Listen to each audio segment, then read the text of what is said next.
నేను మీ శివనాగేంద్ర విష్ణు సిద్ధాంతి. విద్య, ఉద్యోగ, వివాహ, సంతాన, ఆర్థిక సంబంధమైన దోష నివారణలకు, సమస్యల శాశ్వత పరిష్కారానికి సంప్రదించండి సిహెచ్ శివనాగేంద్ర విష్ణు సిద్ధాంతి గారు. సెల్ నంబర్ 9392619041,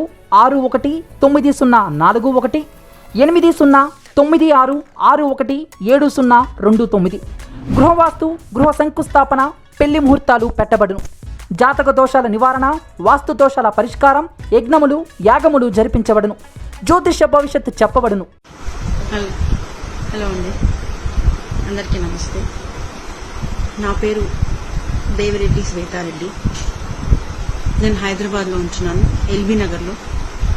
ఇవన్నీ మీకు ఎందుకు చెప్తున్నా అంటే, ఇప్పుడు నేను మాట్లాడే వీడియో బట్టి చాలామంది నా ఇంటికి రావాలనుకుంటారు, లేకపోతే చాలామంది రియాక్ట్ కావాలనుకుంటారు. కాబట్టి నేను ముందే నా ఇన్ఫర్మేషన్ ఇస్తున్నాను. సో యాక్చువల్గా చెప్పాలంటే, మేము వైఎస్ రాజశేఖర రెడ్డి గారికి రిలేటివ్స్. మా హస్బెండ్ వాళ్ళది కడప, ప్రొద్దుటూరు, పులివెందుల. మా ఇన్లాస్ ఎప్పుడు వెళ్ళినా పులివెందుల్లో రాజశేఖర రెడ్డి గారి ఇంట్లో ఉండేవాళ్ళు. అండ్ మేము గ్రేట్ లీడర్ రాజశేఖర రెడ్డి గారి బిగ్ గ్రేట్ ఫ్యాన్స్ని. ఇవన్నీ ఎందుకు చెప్తున్నా అంటే, టాపిక్ రిలేటెడ్ ఉంది కాబట్టి చెప్తున్నాను.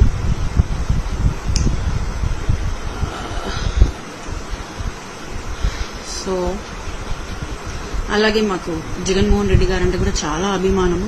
నేను ఆయన బిగ్ ఫ్యాన్ని. వైఎస్ జగన్మోహన్ రెడ్డి గారు పార్టీ పెట్టినప్పుడు ఫస్ట్ మా మదర్ చాలా హార్డ్ వర్క్ చేశారు.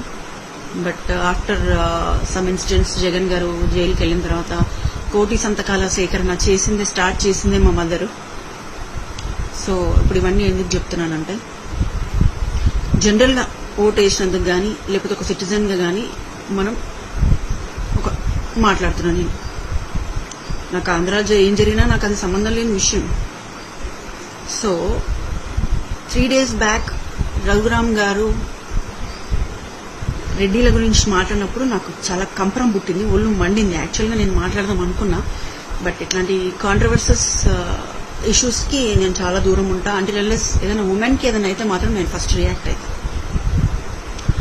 సో రఘురామ్ గారు మాట్లాడినప్పుడు నాకు వైఎస్ఆర్సీపీ నుంచి కొన్ని కాల్స్ వచ్చాయి. మేడం, మీరు రెడ్డి చేసి ఉన్నారు కదా, ఎందుకు కౌంటర్ ఇవ్వట్లేదు, మీరు మాట్లాడొచ్చు కదా. ఓకే, బేసిక్గా ఏంటంటే, నేను ఈ అస్తమానం టీవీ పెట్టిన దగ్గర నుంచి కోవిడ్ న్యూస్ రావడం వల్ల నేను సంవత్సరం నుంచి టీవీ చూడడం మానేసిన. అంటర్లెస్ నాకు కాల్ వస్తే గానీ నేను సరే అయిందని యూట్యూబ్కి వెళ్ళి చూస్తున్నాను వీడియోస్. ఇంతలోనే సెక్స్ దేవత మీ శ్రీరెడ్డి గారు మాట్లాడిన మాటలకి పక్కన రెడ్డి అని తోక పెట్టుకున్నారు. అది మాట్లాడిన తర్వాత ఇంకా నాకు మాట్లాడాలనిపించలేదు. ఇంకా అది టాపిక్ వేస్ట్ అని నేను వదిలేసుకున్నాను. కానీ ఇవాళ వచ్చిన వీడియోస్ రఘురామ్ గారిని ఒక ఎంపీ క్యాడర్లో ఉండి అంత దారుణంగా చేయడం అనేది చాలా తప్పు. అది ఎనీ ఇష్యూలో వాళ్ళిద్దరు గొడవలు రావచ్చు, అది ఐ డూ యాక్సెప్ట్. బట్ అంత దారుణంగా ఒక ఎంపీ క్యాడర్లో ఉన్న మనిషిని ఈడ్చుకెళ్ళి అంత దారుణంగా కొట్టడం అనేది చాలా వర్స్ట్. మీరు చూసారా లేదో, లాస్ట్ ఇయర్ సేమ్ ఇదే రోజున వైజాగ్లో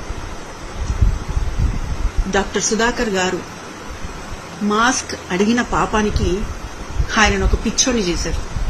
కేవలం ఒక మాస్క్ లేదు, మేము ఎలా ట్రీట్మెంట్ ఇవ్వాలి అని అడిగినందుకు అక్కడ ఏరియా ఎమ్మెల్యేని అడిగినా స్పందించలేదు, తర్వాత హాస్పిటల్ చైర్మన్ అడిగినా స్పందించలేదు.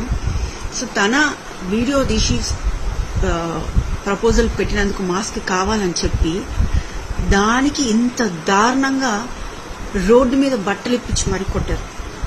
తర్వాత పిచ్చోడని డిక్లరేషన్ ఇచ్చారు. వాళ్ళ మదర్ కనీసం కూరగాయలకు కూడా బయటికి వెళ్ళని పరిస్థితి. అలాంటి తర్వాత తన కొడుకు కోసం వచ్చి ఏడ్చుకుంటూ రోడ్డు మీద ఫైట్ చేసింది.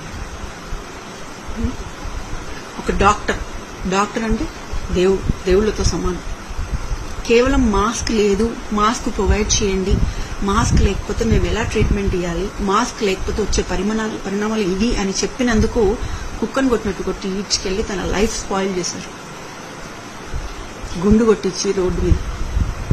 అప్పుడు కూడా నేను స్పందించలేదు, టు టెల్ యూ ఫ్రాంక్లీ. నేను ఇప్పుడు జగన్మోహన్ రెడ్డి గారు విలన్ అనట్లేదు, కేసీఆర్ నా మామ కాదు, జగన్మోహన్ రెడ్డి గారు నా బావగారు. ఎవరైనా ఒక యూత్ వస్తే బాగుంటుంది, మన రాష్ట్రానికి ఏదైనా చేస్తారని ఆలోచిస్తారు. కానీ ఇలా సుధాకర్ తర్వాత నెక్స్ట్ ఇలా రఘురామ్ గారిని చేయడం అనేది చాలా సిచ్యువేషన్. అంటే మీకు ఎవరు ఎదురెళ్తే వాళ్ళని ఇలా చేస్తారన్నమాట. కరెక్టే, రఘురామ్ గారిది తప్పు ఉండొచ్చు, నేను కాదంటలేను. కానీ దానికి వేరే విధంగా ట్రీట్ చేయొచ్చు. ఇలా వాతలు తిట్టాడు. ఫస్ట్ ఆఫ్ ఆల్ ఆయన డయాబెటిక్. సో ఓటు వేసినందుకు కనీసం అడిగే హక్కు లేకుండా అయిపోయింది ఎవరికి ఏంటి. ఓట్లు తీసుకొని డబ్బులు ఇచ్చేవాడికి అడిగే హక్కు లేదు, డబ్బులు ఇచ్చి టికెట్ తెచ్చుకొని సీటు తీసుకొని గెలిచిన వాడికి అడిగే అంతకన్నా హక్కు లేదు. ఇప్పుడు అట్ లాస్ట్ ఎవరు ఫూల్స్ అవుతారు? మనం పబ్లిక్ ఫూల్ అవుతున్నాం. వీళ్ళ నోట్లు వేసి గెలిపిస్తే ఇవన్నీ చూస్తే అసలు ఓట్లు వేయడమే మానేయడమే బెటర్ ఏమో అనిపిస్తుంది. ఇంకొకటి, మీకు నచ్చితే మాట్లాడండి, లేదంటే నా వీడియో కనుక నచ్చని వాళ్ళు దయచేసి ఫేస్బుక్లోకి వెళ్ళి ఎగ్జిట్ అయిపోండి. పిచ్చి కామెంట్లు మాత్రం చేయొద్దు. నేను చాలా నీట్గా మాట్లాడుతున్నా. అది చూద్దాం. మరి నేను ఇప్పుడు ఈ వీడియో మాట్లాడినందుకు మరి నెక్స్ట్ నా పొజిషన్ ఏంటో. I'm ready to face anything. ఎందుకంటే నాకు స్ట్రాంగ్ సపోర్ట్ మా husband and my mother. So I'm ready to face any kind of situation. So ఇప్పుడు నేను ఈ క్వశ్చన్ అడిగినందుకు మీరు నన్ను జైల్లో పెడతారా? పెట్టండి, I'm ready to go. So మీరు కొట్లాడుకుని సావండి, కానీ కులాం దగ్గరికి మాత్రం రాకండి. ఎగ్జాంపుల్ రఘురామ్ గారికి అయితే చెప్తున్నా నేను, మీరు కొట్టుకొని సావండి, కానీ కులం జోలికి మాత్రం పోకండి. రెడ్డి అనే కాదు, అది ఏ కులమైనా సరే. ఇప్పుడు వేరే వాళ్ళు వచ్చి మీ కులం గురించి మాట్లాడితే మీరు ఊరుకుంటారా? కులం కాదు ఇక్కడ, humanity is important. So thank you so much, bye.